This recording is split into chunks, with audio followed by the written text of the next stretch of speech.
بسم اللہ الرحمن الرحیم۔ السلام علیکم ورحمۃ اللہ وبرکاتہ۔ آج جس پہ بات کروں گا میں وہ شرک اور اس کی اقسام اور موجودہ پاکستان کی صورتحال اور جو خواب ہیں وہ اسلام میں حجت ہیں یا نہیں ہیں، اور پھر اس کے بعد جو لوگ میرے بارے میں باتیں کرتے ہیں اس کے بارے میں بھی میں ذکر کروں گا۔ تو سب سے پہلے تو یہ کہ تمام تعریفیں اللہ رب العالمین کے لیے ہیں، اور بے شک اللہ آسمانوں اور زمین کا مالک ہے، اور اس کے سوا ہم کسی کو معبود سمجھ کر نہیں پکاریں گے، اور بے شک اللہ سب سے بڑھ کر مہربان ہے۔ تو آج ہم دیکھتے ہیں کہ ہم جو مسلمان ہیں وہ تعداد میں بھی بہت زیادہ ہیں، اور حج اور عمرہ بھی پہلے سے بہت زیادہ کیا جاتا ہے، نمازیں بھی پہلے سے زیادہ پڑھی جاتی ہیں، اور صدقہ اور خیرات بھی پہلے سے زیادہ کیا جاتا ہے۔ تو کیا وجہ ہے کہ سب کچھ زیادہ ہونے کے باوجود ہم مسلمان جو ہیں وہ پستی میں ہی چلتے جا رہے ہیں، یعنی ہم اندھیروں میں ڈوبتے چلے جا رہے ہیں؟ تو اس کی آخر کیا وجہ ہے؟ اس کی ایک ہی وجہ ہے کہ جو گناہ اللہ کے نزدیک سب سے بڑا ہے اس کو آج کے دور میں ہم مسلمانوں نے سب سے چھوٹا گناہ سمجھنا شروع کر دیا ہے، اور اگر دوسرے معنوں میں دیکھیں تو ہم نے اس کو گناہ ہی نہیں سمجھا، اس کو گناہ ہی سمجھنا چھوڑ دیا ہے، اور وہ ہے شرک۔ شرک کے بارے میں اللہ نے قرآن میں بھی جگہ جگہ ارشاد فرمایا ہے کہ اللہ قیامت کے دن جس کے چاہے گا گناہ بخش دے گا، مگر شرک کبھی معاف نہیں کرے گا، اور جس نے شرک کیا اس نے اپنی جان پہ ظلم کیا۔ اور آج ہم مسلمانوں نے شرک کو شرک ہی سمجھنا چھوڑ دیا ہے، اور موجودہ دور میں اگر آپ دیکھیں تو یہ دنیا اتنی شرک سے بھر چکی ہے کہ اس سے پہلے کبھی نہیں تھی۔ میں آپ کو شرک اور اس کی اقسام جب بتاؤں گا تو آپ اپنے ارد گرد گھوم کے نظر گھما کے دیکھیں تو آپ کو بھی یہی لگے گا کہ شرک جو ہے وہ واقعی اب اس دنیا میں بہت زیادہ پھیل چکا ہے۔ تو اب جو موجودہ دور ہے اس میں جو شرک ہے وہ کیا چیزیں ہیں؟ شرک صرف یہ نہیں ہے کہ ہم زبان سے یہ کہہ دیں کہ اللہ کا کوئی شریک نہیں ہے، نہیں، ہمیں عملی طور پہ بھی اس چیز کو ثابت کرنا ہے کہ ہم عملی طور پہ بھی اللہ کے ساتھ کسی کو شریک نہیں ٹھہراتے۔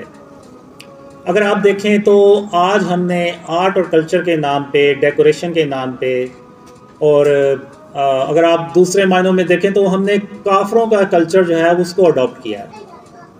تو ان چیزوں کے نام پہ ہم نے جو بت اور یہ جو اسٹیچوز ہیں یہ اپنے گھروں میں ہم نے سجا لیے ہیں، جو غیر ضروری تصویریں ہیں جو دیواروں پہ ہم نے اپنے گھروں میں سجا لی ہیں، یہ سب کی سب جو ہے نا یہ فارم آف شرک ہیں۔ اب اگر کسی کے گھر میں ڈیکوریشن پیس پڑا ہوا ہے، چاہے اس کی شکل کچھ بھی ہے، وہ کوئی خرگوش کی شکل ہو سکتی ہے، کوئی ہرن کی مجسمہ ہو سکتا ہے، کوئی شیر کا مجسمہ ہو سکتا ہے، کوئی ایگل ہو سکتا ہے، تو وہ بھی بت ہی ہے اس میں۔ اور ان بتوں میں جو خانہ کعبہ میں پڑے ہوئے تھے، جو ابراہیم علیہ السلام نے توڑے تھے، ان میں اور ان میں کوئی فرق نہیں ہے، وہ بھی بت ہے، یہ بھی بت ہے، صرف شکلوں کا فرق ہے، اور آپ کہہ لیں کہ جسامت کا فرق ہے۔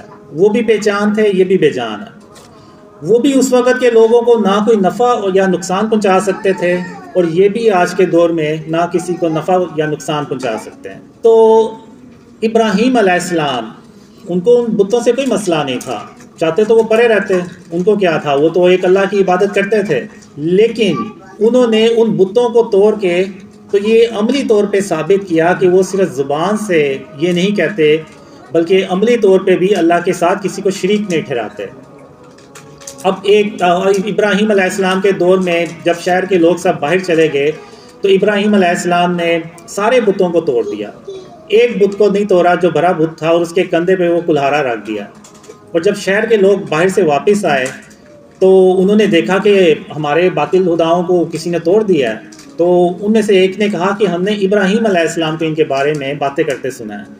تو جب ابراہیم علیہ السلام کو بلایا گیا تو انہوں نے کہا کہ آپ اس بڑے بت سے پوچھیں یہ آپ کو بتائے گا کہ یہ کس نے یہ سارا باقی بت توڑے ہیں۔ تو وہ جو کافر تھے انہوں نے کہا یہ بت کیسے بات کر سکتا ہے، یہ تو بے جان ہے۔ تو ابراہیم علیہ السلام نے کہا کہ اگر یہ بے جان ہے، یہ تمہیں کچھ بتا نہیں سکتا کہ یہ کس نے ان کو توڑ دیا، تو پھر تم ان کی پوجا کیوں کرتے ہو، کیوں نہیں ایک اللہ رب العالمین کی عبادت کرتے؟ تو وہ بجائے سمجھنے کے، غور و فکر کرنے کے، وہ ابراہیم علیہ السلام کے اور بھی خلاف ہو گئے۔ تو اسی طرح اگر آپ دیکھیں تو خاتم النبیین محمد صلی اللہ علیہ وآلہ وسلم فتح مکہ پہ جب خانہ کعبہ پہنچے تو محمد صلی اللہ علیہ وسلم کو ان بتوں سے کوئی مسئلہ نہیں تھا۔ وہ چاہتے تو صحابہ کرام سے کہہ سکتے تھے کہ ان بتوں کو اٹھا کے تو شہر سے باہر پھینک آؤ، خود ہی یہ کافر لوگ اس کو اٹھا کے لے جائیں گے۔ لیکن حضرت محمد صلی اللہ علیہ وآلہ وسلم نے ان بتوں کو اپنے ہاتھوں سے توڑا اور سب صحابہ کے سامنے توڑا، اور یہ پیغام دیا کہ میں نے صرف زبان سے نہیں بلکہ عملی طور پہ بھی شرک کو اپنے آپ سے بچایا ہے اور ان بتوں کو توڑا ہے۔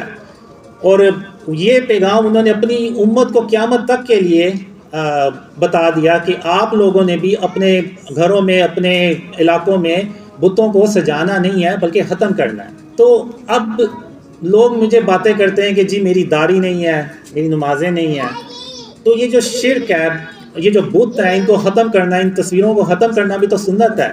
تو آپ جو میرے خلاف ویڈیوز بناتے ہیں اور مجھے کہتے ہیں کہ جی میری داڑھی نہیں ہے، تو یہ بتوں کو توڑنا، بتوں کو ختم کرنا، تصویروں کو ختم کرنا، یہ بھی تو سنت ہے۔ تو آپ یہ بھی سنت تو پوری کریں۔ یہ لوگ اس طرف نہیں آئیں گے۔ اب اگر آپ نظر دہرائیں تو آپ کو شرک کی بہت سی اقسام نظر آئیں گی۔ آپ بڑی بڑی ہاؤسنگ سوسائٹیز میں چلے جائیں، وہاں پہ انہوں نے بڑے بڑے بت بنائے ہوئے ہیں، اور وہ یہ کہتے ہیں کہ یہ ہماری سوسائٹیز کی زینت بڑھاتے ہیں، یہ ہماری سوسائٹی کے خوبصورتی کو بڑھاتے ہیں۔ بلکہ ایک لاہور میں ایک بہت بڑی ہاؤسنگ سوسائٹی ہے، انہوں نے تو پورا ایک بلاک بنایا ہوا ہے احرام مصر کے اوپر، اور وہ جو باطل خدا ہیں وہ انہوں نے بڑے بڑے بنا کے رکھے ہوئے ہیں۔ تو اب یہ کیسے ہو سکتا ہے کہ ہم ایک اسلامک ملک میں رہتے ہیں، پاکستان ایک اسلامک کنٹری ہے، تو یہاں پہ اگر ہم باطل خداؤں کو، ان کے مجسموں کو ادھر جگہ جگہ سجائیں گے، تو آپ کا کیا خیال ہے کہ اللہ ہماری مدد کرے گا؟ اللہ کبھی ہماری مدد نہیں کرے گا۔ ہم جو ہے وہ اپنے راستے سے بہت دور بھٹک چکے ہیں۔ تو آج ہمیں جو ہے یہ اپنے آپ کو ان جو شرک کی فارمز ہیں، جو شرک ہے، ان سے اپنے آپ کو بچانا ہوگا، ورنہ آپ بھول جائیں کہ اس ملک میں کوئی خوشحالی آئے گی، اللہ کی مدد آئے گی۔ بہت سے لوگ مجھ سے پوچھتے ہیں کہ تمہیں خوابوں میں کیا آیا کہ کب پاکستان کے حالات صحیح ہوں گے؟ تو میں اپنے خوابوں کی بیس پہ کہتا ہوں کہ جب تک ہم اپنے آپ کو شرک اور اس کی اقسام سے نہیں بچائیں گے، اس ملک کو شرک اور اس کی اقسام سے نہیں پاک کریں گے، تو تب تک آپ بھول جائیں کہ اللہ کی کوئی مدد آئے گی، اور تب تک پاکستان کے جو حالات ہیں وہ مزید خراب ہی ہوتے چلے جائیں گے، اور بہتری کی کوئی امید نہیں ہے۔ تو اگر دیکھیں تو آپ بڑے بڑے بینرز لگے ہوئے ہیں جن پہ غیر ضروری تصاویر ہیں، تو یہ بھی سب فارم آف شرک ہے۔ ایک حدیث ہے کہ جس گھر میں تصویر ہوگی وہاں پر اللہ کی رحمت کے فرشتے نہیں آئیں گے۔ تو جب ایک تصویر سے اللہ کی رحمت کے فرشتے نہیں آئیں گے، تو یہ جو بت ہیں جو ہم نے اپنے گھروں میں سے جائے ہوئے ہیں، ان کے ہوتے ہوئے تو سوال ہی پیدا نہیں ہوتا کہ اللہ ہماری کوئی مدد کرے۔ اب میں نے جب اپنے خواب شیئر کرنا شروع کیے تو مجھے اللہ نے بہت سے خوابوں میں دکھایا بھی اور بتایا بھی کہ قاسم میں تیری صرف اس لیے مدد کر رہا ہوں کہ تو نے اپنے آپ کو شرک اور اس کی اقسام سے بچانا شروع کر دیا۔ تو اب اتنے یعنی آپ دیکھیں کہ شرک اتنا پینیٹریٹ کر چکا ہے کہ مکہ اور مدینہ بھی ان چیزوں سے پاک نہیں رہے۔ آپ نے اکثر دیکھا ہوگا یوٹیوب پہ آپ جائیں، آپ سرچ کریں تو بہت سی آپ کو ایسی ویڈیوز نظر آئیں گی جس میں لوگوں نے اپنے جسموں پہ ٹیٹوز بنوائے ہوئے ہیں اور ان میں وہ تصاویر بنی ہوئی ہیں، اور وہ اسی کے ساتھ عمرہ کر رہے ہیں، اسی کے ساتھ وہ مدینے میں جا کے نمازیں پڑھ رہے ہیں۔ اور اگر آپ دیکھیں تو بہت سے لوگ مکہ اور مدینہ میں ٹی شرٹس پہن کے جاتے ہیں، قمیضیں پہن کے جاتے ہیں جن کے اوپر شیروں کے یا اس طرح سے دوسرے جانوروں کی تصویریں بنی ہوتی ہیں۔ تو اگر آپ دیکھیں تو ہمارے جو مکہ اور مدینہ جو اتنی پاک جگہ ہیں وہ بھی شرک سے نہیں بچی ہوئی، وہاں بھی شرک کی آپ کو اقسام نظر آئیں گے۔ اب جو موجودہ پاکستان کے حالات ہیں اگر آپ دیکھیں تو یعنی جس طرف ہم جا رہے ہیں، آپ کے بھی ذہن میں ہوگا کہ شاید آج سے 2-4 سال بعد ہمیں لائٹس اور پنکھے افورڈ کرنا بھی مشکل ہو جائے، جس طرح سے یہ بجلی کے بلز آ رہے ہیں اور مہنگائی ہو رہی ہے اور پیٹرول کی پرائسز اوپر جا رہی ہیں۔ تو یہ سب اس لیے ہو رہا ہے کہ ہم جو بھی پلانز بناتے ہیں گورنمنٹ کے لیول پہ، جو بھی پلانز بناتے ہیں، تو اللہ کی مدد ہمارے ساتھ ہوتی ہی نہیں ہے۔ جب اللہ کی مدد ہی ہمارے ساتھ نہیں ہوتی تو وہ جو پلانز ہم بناتے ہیں وہ بجائے کامیاب ہونے کے وہ الٹے ہو جاتے ہیں، اور ہم جو ہے وہ اور زیادہ قرضہ لینا پڑتا ہے اور زیادہ مہنگائی کرنی پڑتی ہے۔ تو پاکستان جب بنایا گیا تو ہم نے اللہ کے نام پہ بنایا اس کو، یعنی پاکستان کا مطلب کیا؟ لا الہ الا اللہ۔ اور لا الہ الا اللہ کا مطلب کیا؟ کہ ایسی جگہ جو ہر طرح کے شرک سے پاک ہو۔ یہ نہیں ہے کہ ہم زبان سے تو کہتے ہیں کہ اللہ کا کوئی شریک نہیں ہے، لیکن عملی طور پہ ہم نے اپنے گھروں میں بت بھی سجائے ہوئے ہیں، اور ہم نے تصاویر بھی لگائی ہوئی ہیں، اور ہم انڈین موویز بھی دیکھتے ہیں، اور انڈین موویز میں آپ کو شاید ہی کوئی ایسی مووی ملے جس میں وہ اپنے باطل خدا نہیں دکھاتے۔ تو یعنی ایک مسلمان جب وہ ایک مووی دیکھتا ہے انڈین مووی، اور اس میں وہ جب باطل خدا کے کرشمے دکھاتے ہیں اور بتاتے ہیں کہ ہیرو جو تھا وہ ناکام ہو رہا تھا اور باطل خدا نے اس کی مدد کی اور وہ کامیاب ہو گیا، اب وہ سٹوری ایک مسلمان اپنے کسی دوسرے مسلمان کو شیئر کرے گا اور کہے گا کہ یار تم بھی فلم دیکھنا، بڑی اچھی ہے، تو وہ اب عملی طور پہ تو وہ شرک کر رہا ہے، وہ اپنی زبان سے مانے یا نہ مانے وہ ایک علیحدہ بات ہے، لیکن عملی طور پہ تو اس نے کیا ہے۔ جیسے یہ بت رکھے ہوئے ہیں اور تصاویریں رکھی ہوئی ہیں، تو ہمیں عملی طور پہ بھی یہ ثابت کرنا ہے کہ ہم شرک اور اس کی اقسام سے اپنے آپ کو بچاتے ہیں۔ تو اب جو اسٹیچوز ہیں، اب اللہ کی کچھ صفات ہیں، جیسے ایک صفت ہے کہ غرور اور تکبر جو ہے یہ صرف اللہ کی ذات ہے، یہ اللہ کی صفت ہے۔ غرور اور تکبر صرف اللہ رب العالمین کر سکتا ہے، اس کے علاوہ کوئی کرے گا تو وہ شرک کرے گا۔ تو اسی طرح اللہ کی ایک صفت ہے مصور، یعنی آرٹسٹ۔ تو اب یہ جتنی بھی تصویریں ہیں، یہ جتنے بھی بت ہیں، مجسمے ہیں، یہ صرف اللہ رب العالمین ہی بنا سکتا ہے۔ اب جیسے قرآن میں اللہ نے آدم علیہ السلام کا ذکر کیا ہے کہ آدم علیہ السلام کا اللہ نے پہلے مجسمہ بنایا مٹی کا، پھر اس میں جان ڈالی تو وہ آدم علیہ السلام زندہ ہو گئے۔ تو اب آپ کا کیا خیال ہے، یہ جو ہم چرند پرند دیکھتے ہیں، پرندے دیکھتے ہیں، یہ جو جانور دیکھتے ہیں، ہاتھی، گھوڑا اور دوسرے جانور، شیر، چیتے اور مچھلیاں، کیا یہ خود بخود پیدا ہو گئی ہوں گی؟ نہیں، اللہ نے ان کے بھی پہلے مجسمے بنائے ہوں گے اور ان میں جان ڈالی ہوگی اور یہ زندہ ہو گئے۔ تو یعنی اس سے ثابت یہ ہوا کہ جو مجسمے بنانا ہے یہ اللہ رب العالمین کا کام ہے، یہ اس کی صفت ہے، کیونکہ وہی ان میں جان ڈال سکتا ہے۔ اور یہ جب کوئی انسان یہ کام کرے گا، بت بنائے گا اور دوسری چیزیں کرے گا، تصویریں بنائے گا، تو وہ شرک کرے گا، کیونکہ وہ اس میں جان تو نہیں ڈال سکتا۔ تو قیامت کے دن اللہ جنہوں نے بت بنائے ہیں، جنہوں نے بت اپنے گھروں میں رکھے ہوئے ہیں، اللہ ان سے کہے گا کہ اس میں جان ڈالو، وہ نہیں جان ڈال سکیں گے۔ جب وہ جان نہیں ڈال سکیں گے تو اللہ جو ہے وہ ان کو جہنم میں پھینک دے گا۔ تو اس لیے یہ جو مجسمے بنانا، یہ سارے کام جو ہیں یہ اللہ رب العالمین کے ہیں، یہ ہم انسانوں کے نہیں ہیں۔ خاص طور پہ ہم مسلمانوں کو تو ہر حال میں ان چیزوں سے اپنے آپ کو بچانا ہے۔ اب ہم کرتے کیا ہے کہ ہم نے اللہ کو خوش کرنے کی بجائے اپنے نفس کو خوش کرنا شروع کر دیا، اور ہم اتنے یعنی نفس کے غلام بن گئے ہیں کہ ہم بیسیکلی کافروں کی کاپی کرنا چاہتے ہیں۔ یہ جو مجسمے بنا کے اپنے گھروں میں سجانے کی یہ جو روایت ہے، یہ کافروں میں ہے، تو ہم نے ان سے یہ چیزیں اڈاپٹ کی ہیں، اور ہم انہی کے جیسے بننے کے چکروں میں ہم نے یہ بھی نہیں دیکھا کہ یہ سب شرک ہے اور یہ سب شرک و فارمز ہے، اور ہم نے انہی کو اپنے گھروں میں سجا لیا ہے کہ یہ دکھانے کے لیے کہ جی ہم تو بڑے ماڈرن ہو گئے ہیں۔ تو ہمیں یہ دیکھنا ہے کہ ہم اللہ رب العالمین کو ہم نے راضی کرنا ہے، اور اللہ کو ہم کیسے راضی کر سکتے ہیں؟ وہ صرف اسی لیے ایسے کر سکتے ہیں کہ ہم اپنے آپ کو شرک اور اس کی اقسام سے بچائیں، ورنہ آپ بھول جائیں کہ اللہ کی کوئی مدد آئے گی یا پاکستان میں کوئی خوشحالی آئے گی۔ اسی طرح قرآن میں ایک اللہ نے مثال دی ہوئی ہے کہ عیسیٰ علیہ تم السلام میرے نے حکم سے مٹی کے پرندے کی شکل بناتے، پھر اس میں پھونک مار دیتے تھے تو وہ میرے حکم سے سچ مچ کا پرندہ بن اس جاتا سے تھا۔ اللہ یہ بھی ہمیں سمجھانا چاہ رہا ہے کہ ہم نے جو یعنی جو مجسمہ بناتا ہے یا بت بناتا ہے تو وہ پھر اس کو اس میں جان بھی ڈالنی ہوگی۔ اب چونکہ عیسیٰ علیہ السلام اللہ کے نبی ہیں تو انہوں نے اس میں اللہ کے حکم سے جان بھی ڈال دی۔ تو ہمیں اللہ نے ان مثالوں سے یہ ہمیں بتانے کی کوشش کی ہے کہ جو بت ہے نا، ہم نے ان سے اپنے آپ کو بچانا ہے، کیونکہ ہم اس میں جان نہیں ڈال سکتے۔ تو جب جان ہی نہیں ڈال سکتے تو پھر اور جب ہمیں یہ کوئی نفع نہیں پہنچا سکتے، کوئی نقصان نہیں پہنچا سکتے، تو پھر ہم ان کو کیوں رکھتے ہیں؟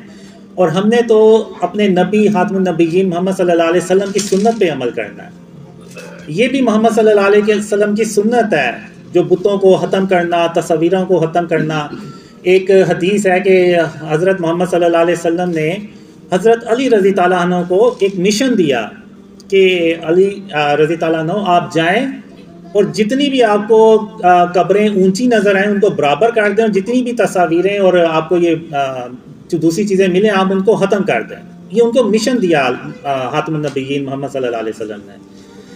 تو اگر ہم چاہتے ہیں کہ ہمارا ملک جو ہے وہ ترقی کرے، ہمارے ملک میں خوشحالی آئے، تو ہمیں اللہ رب العالمین کو خوش کرنا ہے، اور ہم اللہ رب العالمین کو تبھی خوش کر سکتے ہیں جب ہم شرک اور اس کی اقسام سے بچائیں، ورنہ ہم ہر کام پہلے سے زیادہ کرتے ہیں، لیکن آخر کیا وجہ ہے کہ اللہ کی مدد ہمارے ساتھ نہیں ہے؟ تو اس کی ایک ہی وجہ ہے کہ آج ہم شرک جو ہے اس کو شرک ہی نہیں سمجھتے، اس کو کوئی گناہ ہی نہیں سمجھتے، بلکہ اس کو تو ہم اپنے گھروں کی زینت سمجھتے ہیں کہ یہ جو بت ہیں، یہ جو ڈیکوریشن پیسز ہیں، یہ ہمارے گھروں کی زینت بڑھاتے ہیں، یہ ہماری ہاؤسنگ سوسائٹیز کی زینت بڑھاتے ہیں۔ تو بجائے اس کے کہ جو گناہ سب سے بھرا ہے اللہ کے نزدیک، جس کی کوئی معافی نہیں ہے، اس کو آج مسلمانوں نے ایک چھوٹا سا گناہ سمجھ لیا۔ تو آج ہمیں اس پہ غور و فکر کرنے کی ضرورت ہے۔ اس کے بعد میں آؤں گا کہ ڈریمز جو ہیں، یہ جو خواب ہے، کیا یہ حجت اسلام میں حجت ہیں یا نہیں ہے؟ تو اس سے پہلے میں یہی سمجھتا رہا تھا کہ یہ شاید کوئی حدیث ہے جس میں یہ ہے کہ جو خواب ہیں وہ حجت نہیں ہوتے۔ تو میں نے کچھ دن پہلے عرفان بھائی سے پوچھا کہ آپ مجھے یہ بتائیں یہ حدیث ہے یا کیا ہے، اگر حدیث ہے تو اس کا ریفرنس کیا ہے؟ تو عرفان بھائی نے مجھے بتایا کہ یہ کوئی حدیث نہیں ہے، یہ صرف علماء کا ایک موقف ہے کہ اس ڈریمز ہیں یہ اسلام میں حجت نہیں ہوتے۔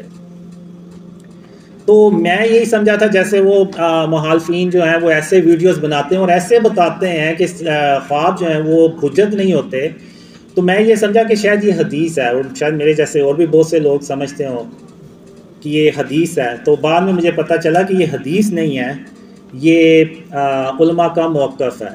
تو میری علماء سے یہ گزارش ہے کہ وہ اپنا اس پہ کلیئر موقف دیں کہ خواب جو ہے وہ حجت کیوں نہیں ہو سکتے۔ تو عرفان بھائی نے مجھے بتایا کہ صرف وہ خواب حجت نہیں ہوتے جس میں کوئی غیر شرعی احکامات ہوں، جس میں ایسی کوئی بات نہیں ہے، وہ خواب حجت ہوتے ہیں۔ اب میرے خوابوں میں سب سے اہم پیغام ہی یہ ہے کہ اپنے آپ کو شرک اور اس کی اقسام سے بچائیں، تو یہ حجت ہے، پوری امت کے لیے حجت ہے، اس میں ایسی کیا برائی ہے؟ تو اب یہ دیکھیں کہ جو ڈریمز ہیں ان میں یعنی میرے جو مخالفین ہیں وہ بھی اپنی ویڈیوز میں یہ کہتے ہیں کہ اس کے جو خواب ہیں، جو اس کو خوابوں میں پیغامات دیے گئے ہیں، وہ آلریڈی پہلے سے حدیثوں میں موجود ہے، قرآن میں موجود ہے، یعنی وہ بھی اس چیز کو ایکسیپٹ کر رہے ہیں کہ اس کے خوابوں میں ایسی کوئی بات نہیں ہے جو قرآن اور حدیث سے ٹکرائے، یعنی اس کا مطلب ہے کہ وہ حجت ہے۔ پھر یہ ایک جو میرے ڈریمز ہیں یہ ایک طرح سے پوری امت کے لیے ایک ریمائنڈر ہے کہ اللہ ایک پیغام سے، ایک خوابوں کے ذریعے سے ایک پیغام ہمیں دے رہا ہے، ایک ریمائنڈ کروا رہا ہے کہ اس دور میں جس میں آپ کہہ لیں کہ شرک اتنا بڑھ چکا ہے کہ لوگوں نے شرک کو شرک ہی سمجھنا چھوڑ دیا ہے، تو اللہ نے وہ ایک ریمائنڈر بھیجا ہے کہ آپ اپنے آپ کو شرک سے بچائیں اور اس کی اقسام سے بچائیں۔ اور جو اللہ نے مجھے خوابوں میں یہ بھی بتایا کہ شرک کی اقسام کیا ہیں اور ان سے ہم کیسے بچ سکتے ہیں، تو وہ میں انشاءاللہ آگے جا کے وہ بھی ڈسکس کروں گا۔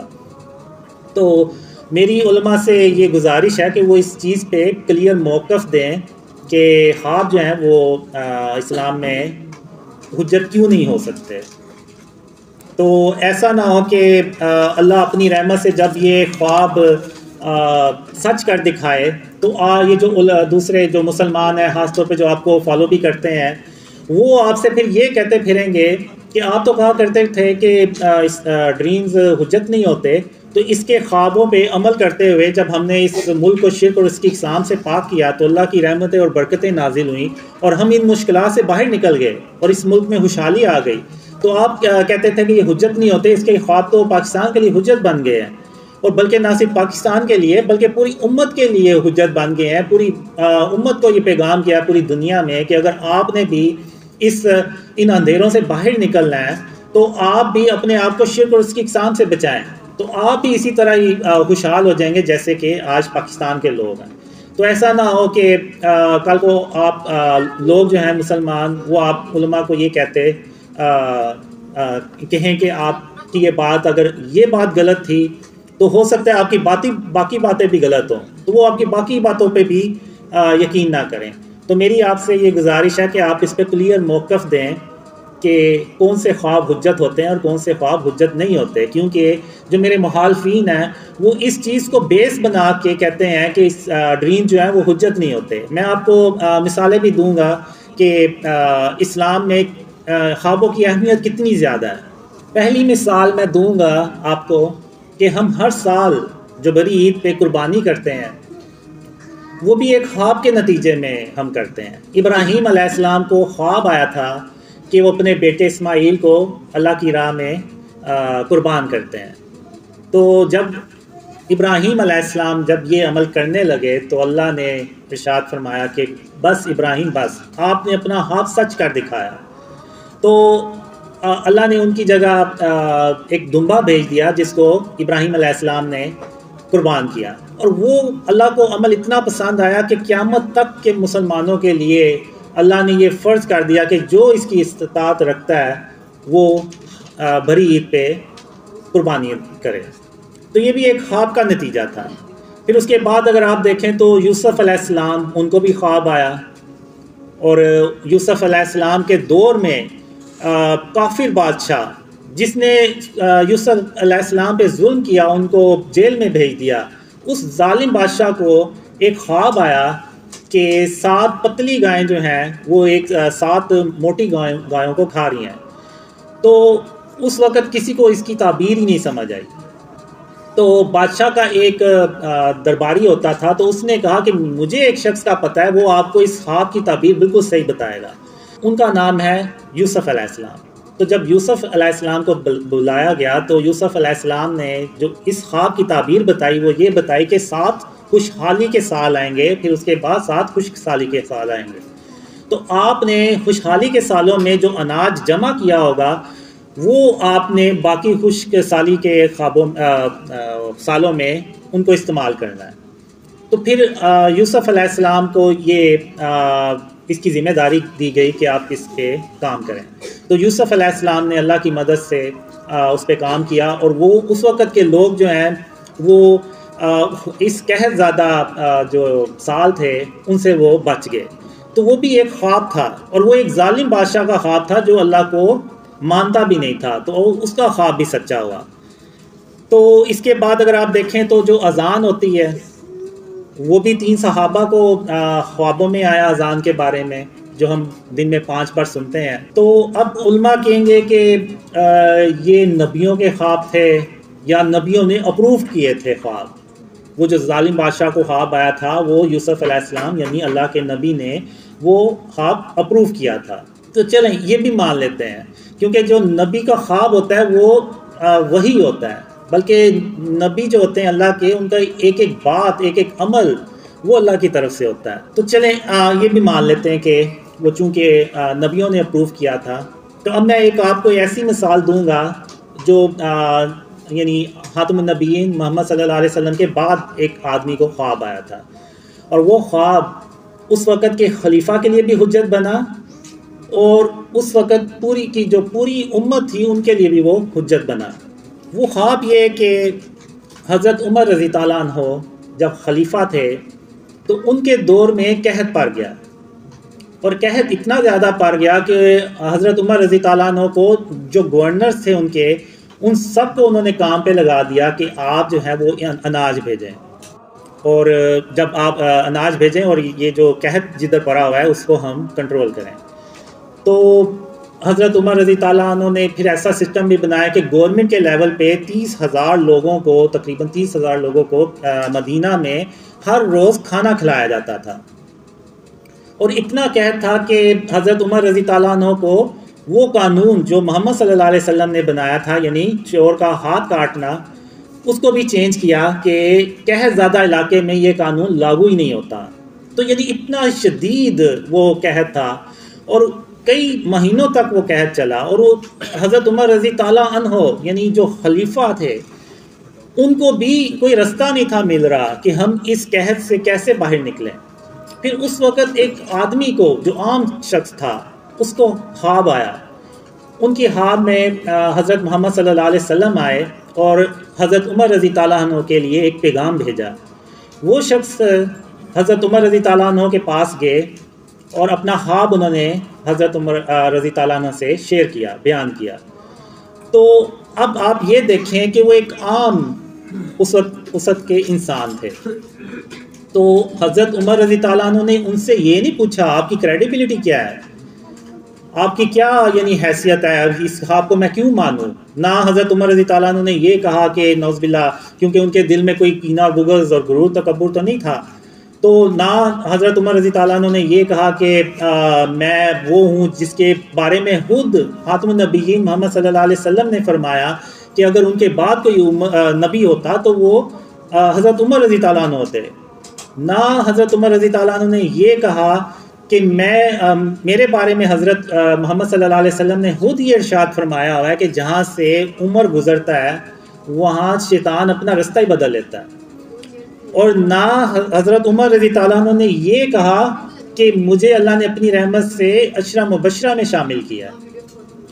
تو میں کیسے تم مجھے کیسے اپنا خواب جو ہے وہ اس طرح سے بتا رہے ہو؟ انہوں نے ایسا کوئی سوال نہیں پوچھا، کوئی ایسی بات نہیں کی۔ یہ جو میرے مخالفین ہیں جو ویڈیوز بناتے ہیں وہ کہ جی میری داڑھی نہیں ہے، میری نمازیں نہیں ہیں، اس کی کیا حیثیت ہے، اس کی کریڈیبلٹی کیا ہے، یہ تو دماغی طور پہ پاگل ہے، اور پتہ نہیں کون سی کیسی باتیں کرتے ہیں۔ یعنی یہ ایسے باتیں کرتے ہیں جیسے پتہ نہیں دنیا کا جو علم ہے وہ اللہ نے نعوذ باللہ انہی کو صرف سکھایا اور کسی کے پاس نہیں ہے۔ تو حضرت عمر رضی تعالیٰ عنہ نے ایسی کوئی بات نہیں کی، بلکہ انہیں اپنی فکر ہو گئی کہ آخر میں نے ایسا کیا ہے کہ خاتم النبیین محمد صلی اللہ علیہ وسلم کو اب میرے خواب میں نہیں آئے بلکہ کسی دوسرے خواب کے بندے کے خواب میں آئے ہیں اور میرے لیے پیغام بھیجا ہے، تو آخر مجھ سے ایسی کیا بات ہو گئی۔ تو پھر اس کے بعد حضرت عمر رضی تعالیٰ عنہ نے اس خواب کے بارے میں باقی صحابہ سے مشورہ بھی کیا، اور پھر ایک خطبے کے دوران، جمعے کے خطبے کے دوران حضرت عمر رضی تعالیٰ عنہ نے یہ ایکسیپٹ کیا کہ مجھ سے غلطی ہوئی ہے، تو ہم اب جو ہے نا اللہ سے نماز استسقا پڑھیں گے، یعنی اللہ سے دعا کریں گے، نماز پڑھیں گے کہ اللہ بارش برسائے۔ تو اس کے بعد پھر حضرت عمر رضی تعالیٰ عنہ نے نماز پڑھی اور اللہ سے دعا کی، اور اس کے چند دنوں کے بعد بارشوں کا سلسلہ شروع ہو گیا اور وہ قحط ختم ہو گیا۔ یعنی اگر آپ دیکھیں تو ایک عام سے انسان کو ایک خواب آیا، اور وہ ایک عام سے انسان کا خواب اس وقت کے خلیفہ کے لیے حجت بنا، اور نہ صرف اس خلیفہ کے لیے حجت بنا بلکہ پوری امت کے لیے حجت بنا، بلکہ وہ میں تو یہ کہوں گا کہ اللہ نے اس کا خواب قیامت تک کے لیے اس امت کے لیے حجت بنا دیا۔ تو جب اس انسان کا جو خواب ہے وہ حجت بنا ایک خلیفہ کے لیے، پوری امت کے لیے، تو جو میرے خواب ہیں یہ بھی تو پوری امت کے لیے حجت بن سکتے ہیں۔ خاص طور پہ جب عمران خان کے بارے میں مجھے خواب آئے کہ عمران خان نے شرک کر کے، قبر کو سجدہ کر کے شرک کیا ہے، بلکہ شرک اکبر کیا ہے، تو یہ میرا خواب عمران خان کے لیے بھی حجت تھا۔ تو اب یہ جو آپ کو میں نے مثال بنائی ہے، اب ضروری نہیں ہے کہ اگر اس مثال سے ہمیں کوئی فائدہ یا ہماری زندگی میں کوئی اس کا ہمیں ضرورت نہیں پڑی تو کسی کو بھی نہیں پڑی ہوگی. اگر آپ تاریخ دیکھیں تو بڑے بڑے لیڈر گزرے ہیں، ارطغرل، عثمان، محمود غزنوی، ٹیپو سلطان، ان کے اوپر بھی کئی بار مشکل وقت آئے ہوں گے. تو انہوں نے بھی اس وقت ہو سکتا ہے اپنے آپ کو یہ کہہ کے حوصلہ دیا ہو کہ حضرت عمر رضی تعالیٰ عنہ پہ جب مشکل وقت آیا تو انہوں نے بھی اللہ پہ توکل کیا اور اللہ سے دعا کی اور اللہ سے مدد مانگی، تو اللہ نے بارش کر دی اور وہ قحط ختم ہو گیا. تو آج ہم بھی اگر اللہ پہ توکل کریں گے، اللہ سے مدد مانگیں گے، تو اللہ ہماری بھی ایسے ہی مدد کرے گا جیسے کہ حضرت عمر رضی تعالیٰ عنہ کی مدد کی. تو یہ ہو سکتا ہے کتنے لیڈرز گزرے ہوں، ان کے لیے یہ خواب حجت بنا ہو، بلکہ یہ خواب میرے لیے بھی حجت بنتا ہے. میں جو دعویٰ نہیں کرتا، اب لوگ کہتے ہیں کہ جی میرے بارے میں ایسے جھوٹے کہیں ہوئے ہیں کہ جی میں نے کوئی دعویٰ کیا. آپ مجھے کوئی ایک ویڈیو کلپ دکھائیں، کوئی آڈیو کلپ دکھا دیں کہ جہاں پہ میں نے کوئی دعویٰ کیا. بلکہ میں اس خواب کا میں اس واقعے کا، حضرت عمر رضی تعالیٰ عنہ کا واقعہ جو ہے وہ ایک شخص کو خواب میں بتاتا ہوں کہ میں کیوں نہیں کوئی دعویٰ کروں گا، کیونکہ جس طرح حضرت عمر رضی تعالیٰ عنہ نے اللہ پہ توکل کیا تو اللہ نے ان کی مدد کی اور وہ اس قحط سے باہر نکلے، ورنہ انہیں کوئی صورت ہی نہیں تھی نظر آ رہی کہ اس قحط سے کیسے ہم باہر نکلیں گے. تو اللہ نے ایک خواب کے ذریعے سے حضرت عمر رضی تعالیٰ عنہ کو وہ رستہ دکھایا. تو اسی طرح میں بھی صرف اللہ رب العالمین پہ توکل کروں گا تو ہی یہ میرے ڈریم اللہ جو ہے اپنی رحمت سے، اپنی مدد سے ان کو سچا کر کے دکھائے گا.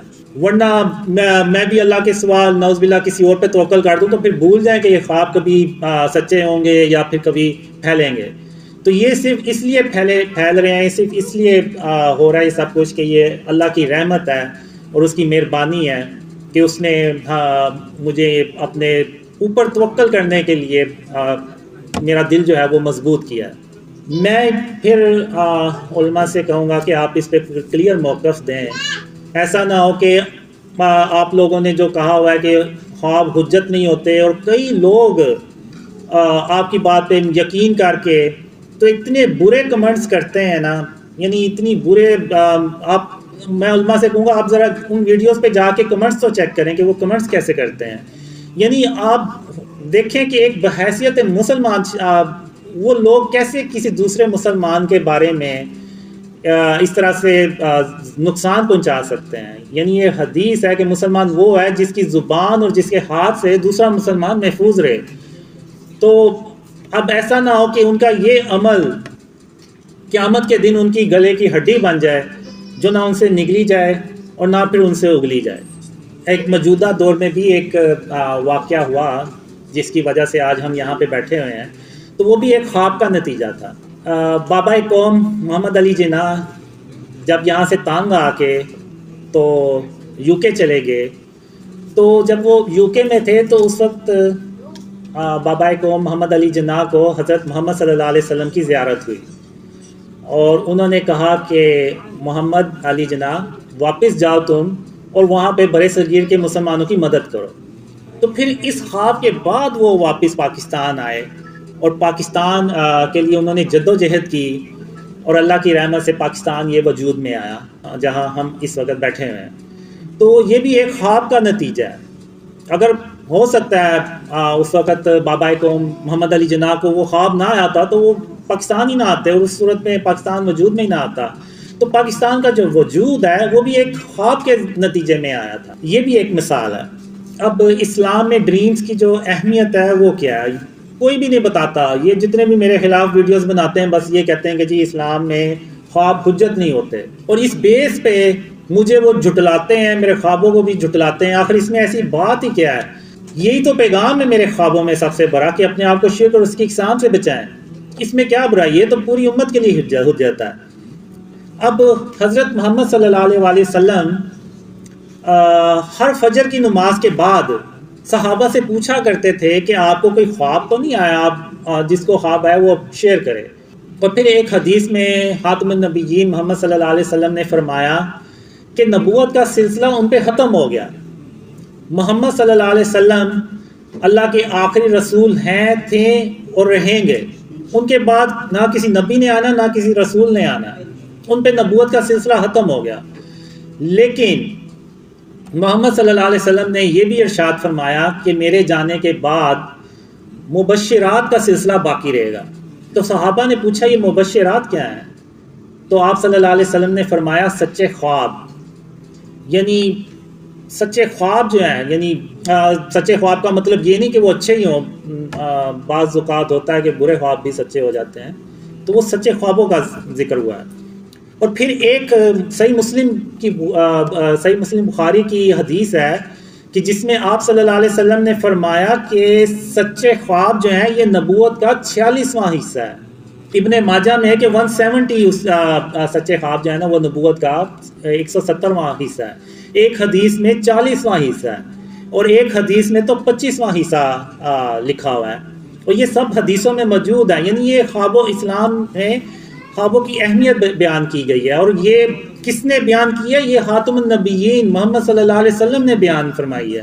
تو ہم نے یہ حدیثوں کو بھلا دیا، اور وہ جو علماء کا موقف ہے اس کو اتنا اسٹرانگلی ہم پیش کرتے ہیں کہ پتہ نہیں جیسے وہ کوئی حدیث ہے. تو میں پھر یہی کہوں گا کہ آپ علماء سے کہ اس پہ کوئی کلیئر موقف دیں. میرے خوابوں میں یہ ہے کہ جو شرک ہے اس کی اقسام، شرک اور اس کی اقسام سے اپنے آپ کو بچائیں. تو بہت سے لوگ کہتے ہیں کہ جی یہ تو شیطان آ کے آپ کو بہکا رہا ہے. تو میں ان سے پوچھتا بھی ہوں کہ کیا نعوذ باللہ شیطان جو ہے وہ اس نے توبہ کر لی ہے کہ وہ سیدھے رستے پہ آ گیا اور مجھے آ کے بتا رہا ہے کہ یار تم اپنے آپ کو شرک اور اس کی اقسام سے بچاؤ، نہیں تو قیامت کے دن اللہ جو ہے نا وہ شرک معاف نہیں کرے گا. یہ کیسے ہو سکتا ہے کہ شیطان آ کے مجھے کہے کہ تم غرور اور تکبر نہ کرو؟ شیطان آ کے مجھ سے کہے کہ اپنے سینے سے کینہ اور بغض نکال دو. شیطان مجھ سے یہ کہے آ کے کہ زمین پہ اکڑ کے مت چلو، عاجزی سے چلو اور سر کو جھکا کے چلو. یہ کیسے ہو سکتا ہے کہ شیطان مجھے یہ چیزیں آ کے سکھانا شروع ہو جائے کہ اپنی جو کھانے کی برتن ہیں ان کو اپنی انگلی سے چاٹ کے صاف کر لیا کرو. تو یعنی یہ کیسے ہو سکتا ہے کہ یعنی کسی کا مذاق نہ ہو رہا ہو، کسی دوسرے مسلمان کا مذاق نہ ہو رہا ہو.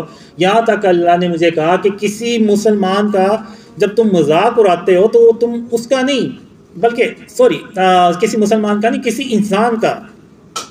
اب وہ انسان مسلمان بھی ہو سکتا ہے اور کافر بھی ہو سکتا ہے. تو یعنی مجھے اللہ نے حرام میں کسی کافر کا بھی مذاق اڑانے سے منع فرمایا کہ کیونکہ اس صورت میں تم اس کا مذاق نہیں اڑا رہے ہو، تم نعوذ باللہ اللہ رب العالمین کا مذاق اڑا رہے ہو کہ اللہ نے اس کو پیدا کر کے اس کو ایسا بنا کے نعوذ باللہ کوئی بہت بڑی غلطی کر دی.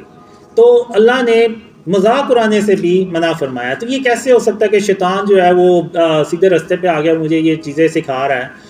تو آپ یعنی مجھے یہ جو ویڈیوز بناتے ہیں وہ خود کہتے ہیں کہ اس کے خوابوں میں وہی چیزیں جو پہلے سے موجود ہیں، تو پھر یہ کیسے حجت نہیں ہو سکتی؟ تو اس پہ بھی ذرا کلیئر بات کی جائے. اب میں بات کروں گا 6 ستمبر کے حوالے سے، کیونکہ آج 6 ستمبر بھی ہے. تو آج کے دن ہم پاکستانی جو ہیں وہ اپنے شہداء کو یاد کرتے ہیں، ان کی قربانیوں کو یاد کرتے ہیں. اب اگر آپ دیکھیں تو آج ہم یعنی خاتم النبیین محمد صلی اللہ علیہ وسلم کا جو رستہ ہے وہ اس سے اتنی دور جا چکے ہیں کہ ہم جو ہے نا وہ اندھیروں میں ڈوب چکے ہیں.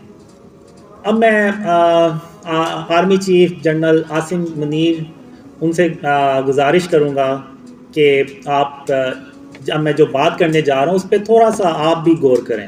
آرمی چیف صاحب، ہم اپنے شہداء سے جتنی مرضی محبت کرنے والے بن جائیں، ہم اتنی محبت کبھی نہیں کر سکتے جتنی محبت خاتم النبیین محمد صلی اللہ علیہ وآلہ وسلم اپنے چچا حضرت حمزہ رضی تعالیٰ عنہ سے کرتے ہیں یا اپنے باقی صحابہ سے کرتے ہیں. ہم ان کے جیسی محبت اپنے شہداء سے کر ہی نہیں سکتے. تو جب حضرت حمزہ رضی تعالیٰ عنہ کو غزوہ احد میں شہید کیا گیا تو اس کے بعد خاتم النبیین محمد صلی اللہ علیہ وسلم نے اپنے صحابہ سے یہ نہیں کہا کہ آپ ان کا مجسمہ بنائیں یا تصویر بنائیں تاکہ میں ان کو یاد کیا کروں. نہیں، انہوں نے ایسا نہیں کیا. انہوں نے اپنے چچا کے لیے اللہ سے دعا مانگی. اور باقی بھی صحابہ شہید ہوئے، کئی جنگوں میں آپ صلی اللہ علیہ وسلم کے ساتھ شہید ہوئے. محمد صلی اللہ علیہ وسلم نے کبھی کسی کا مجسمہ نہیں بنوایا، نہ کبھی کسی کی تصویر بنوائی. کہ ان کو یاد کیا جائے، بلکہ آپ صلی اللہ علیہ وسلم نے دعا فرمائی. یعنی جو سنت ہے وہ شہیدوں کے لیے دعا کی سنت ہے، نہ کہ ان کے مجسمے بنا کے تو ہم ان کو رکھیں یا ان کی تصاویر ہم لگائیں. آج کیا ہوتا ہے، آج 6 ستمبر ہے، تو آج کے دن کیا ہوتا ہے کہ ہم اپنے شہیدوں کو یاد کرتے ہیں، مجسمے بنا کے یاد کرتے ہیں کہ یہ اس شہید کا مجسمہ ہے کہ جنہوں نے 1965 میں لاہور میں دشمن کو کئی دن تک روک کے رکھا. پھر ہم بتاتے ہیں کہ یہ ان شہید کا مجسمہ ہے کہ جنہوں نے اپنا جہاز گرا دیا لیکن دشمن کی غلامی قبول نہیں کی. پھر ہم بتاتے ہیں کہ یہ اس شہید کا مجسمہ ہے کہ جنہوں نے کارگل میں جام شہادت نوش فرمایا. یعنی آج ہم اس طرح سے اپنے شہیدوں کو یاد کرتے ہیں. اگر آپ کافروں کو دیکھیں تو یہ کافروں کا طرز عمل ہے. وہ جو ان کے جو فوجی جنگوں میں مارے جاتے ہیں تو وہ ان کی یاد میں مجسمے بنا لیتے ہیں، پھر ان کو ایسے یاد کرتے ہیں کہ یہ فلانا فوجی تھا، فلانی جنگ میں مارا گیا، 1900 یعنی پہلی جنگ عظیم میں مارا گیا، دوسری جنگ عظیم میں مارا گیا، اسی طرح یاد کرتے ہیں. تو آرمی چیف صاحب، آپ اگر صدیوں پیچھے چلے جائیں تو کافر لوگ کیا کرتے تھے، بلکہ ابھی بھی کرتے ہوں گے.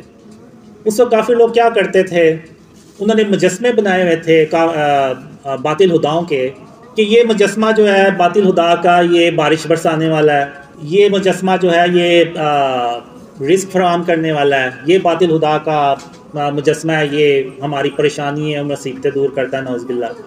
تو آج اگر آپ دیکھیں تو کیا ہم نے بھی محمد صلی اللہ علیہ وسلم کی سنت کو چھوڑ کے ان کافروں کا طرز عمل نہیں اپنا لیا اپنے شہیدوں کو یاد کرنے کے لیے؟ اور آپ مجھے یہ بتائیں جنرل صاحب کہ جو کعبہ میں 360 بت پڑے ہوئے تھے، ان بتوں میں، ان مجسموں میں، اور یہ جو آج ہم نے شہداء کے مجسمے بنا لیے ہوئے ہیں، ان میں اور ان میں کیا فرق ہے؟ ایون اگر آپ دیکھیں تو آرمی کی بیسس پہ ہم چلے جائیں تو وہاں بھی وہ مجسمے بنے ہوئے ہیں جس میں وہ کمانڈرز دکھائے ہوئے ہیں جنہوں نے مختلف ایکشنز بنائے ہوئے ہیں. تو ان مجسموں میں اور جو 360 مجسمے خانہ کعبہ میں پڑے ہوئے تھے، ان میں اور ان میں کیا فرق ہے؟ یا جو ابراہیم علیہ السلام نے بت توڑے تھے، ان میں اور ان میں کیا فرق ہے؟ کوئی فرق نہیں ہے. وہ بھی بت تھے، یہ بھی بت ہیں، وہ بھی بے جان تھے، یہ بھی بے جان ہیں. تو کیا ایسا نہیں ہوا کہ ہم نے محمد صلی اللہ علیہ وسلم کا جو راستہ تھا اس کو چھوڑ کے تو ہم نے کافروں کا طرز عمل اپنا لیا ہے، اور کافروں کو خوش کرنے کے لیے ہم نے یہ مجسمے بنا لیے ہیں، اور ہم بھی ان کو ایسے یاد کرتے ہیں جیسے کہ کافر لوگ ان کو یاد کرتے ہیں. ہمیں آج حضرت محمد صلی اللہ علیہ وسلم جو ہمارے آخری نبی ہیں، جن کے ہم امتی ہیں، ان کے نقش قدم پہ ہم نے آج چلنا ہے. اور ان کے نقش قدم پر چلنے کے لیے پہلا جو قدم ہے وہ ہے توحید کا. اور توحید کیا ہے؟ کہ لا الہ الا اللہ، کہ اللہ کے سوا کوئی معبود نہیں ہے. اور ہم نے یہ بات صرف اپنی زبان سے نہیں پوری کرنی بلکہ اپنے عمل سے بھی پوری کرنی ہے. تو میں آرمی چیف صاحب سے گزارش کروں گا، ریکویسٹ کروں گا کہ آپ زیادہ نہیں، بس 5 منٹ اس بات پہ غور کریں کہ کیا ہم نے محمد صلی اللہ علیہ وسلم کے راستے کو چھوڑ کر کافروں کا راستہ نہیں اپنا لیا؟ کیا جو آج ہمارے ملک کے حالات ہیں، کیا وہ اس وجہ سے تو نہیں ہے کہ ہم نے محمد صلی اللہ علیہ وسلم کا راستہ چھوڑ کے کافروں کے راستے پہ چلنا شروع کر دیا ہے؟ اب جو ملک کے حالات ہیں، بجلی اور پیٹرول آپ دیکھ لیں، مہنگائی اتنی زیادہ ہو گئی ہے، اس کا آرمی پہ بھی کچھ نہ کچھ تو افیکٹ پڑتا ہی ہوگا، بلکہ بہت زیادہ افیکٹ پڑتا ہوگا. تو اگر ہم نے ان مشکلات سے باہر نکلنا ہے تو ہمیں پھر یہ مجسمے ختم کرنے ہوں گے، ہمیں یہ تصویریں ختم کرنی ہوں گی. نہیں تو آپ بھول جائیں کہ اللہ کی مدد آئے گی اور ہم ان مشکلات سے کبھی باہر نکل سکیں گے. آرمی چیف صاحب، جب ہم ان مجسموں کو ختم کریں گے اور کافروں کے طرز عمل کو چھوڑ کے، تو ہم اللہ اور اس کے رسول صلی اللہ علیہ وسلم کے راستے پہ چلیں گے، جو خاتم النبیین محمد صلی اللہ علیہ وسلم کا راستہ ہے، اس پہ چلیں گے تو اللہ ہماری ایسے مدد کرے گا کہ اللہ اپنی رحمت سے 3000 کالے رنگ کے جنگی جہاز بھیجتا ہے، اور وہ اتنے پاورفل ہوتے ہیں جیسے یعنی ناقابل شکست کالے رنگ کے جنگی جہاز ہوتے ہیں. تو ان جنگی جہازوں کو دیکھ کے میں نے ڈریمز میں دیکھا ہے کہ ایون ملٹری انجینئرز وہ ہکے بکے رہ جاتے ہیں کہ پاکستان نے اتنے شورٹ ٹائم میں یہ جنگی جہاز بنا کیسے لیے ہیں. تو وہ اللہ کی مدد سے بناتے ہیں، اور وہ اللہ کی مدد تبھی آتی ہے جب ہم ہر طرح کے لیول پہ، ایون وہ گورنمنٹ کا لیول ہو، ایون وہ آرمی کا لیول ہو، ایون وہ اور پرائیویٹ سیکٹر ہو، ہر جگہ سے جب ہم شرک اور اس کی اقسام کو ختم کرتے ہیں تو تب اللہ کی مدد آتی ہے، اور تب ہم پھر اتنے طاقتور ترین جہاز بناتے ہیں کہ یعنی یہ جو امریکہ کے ملٹری انجینئرز ہیں وہ حیران ہو جاتے ہیں. تو یہ تبھی ہوگا جب ہم شرک اور اس کی اقسام سے اپنے آپ کو بچائیں گے.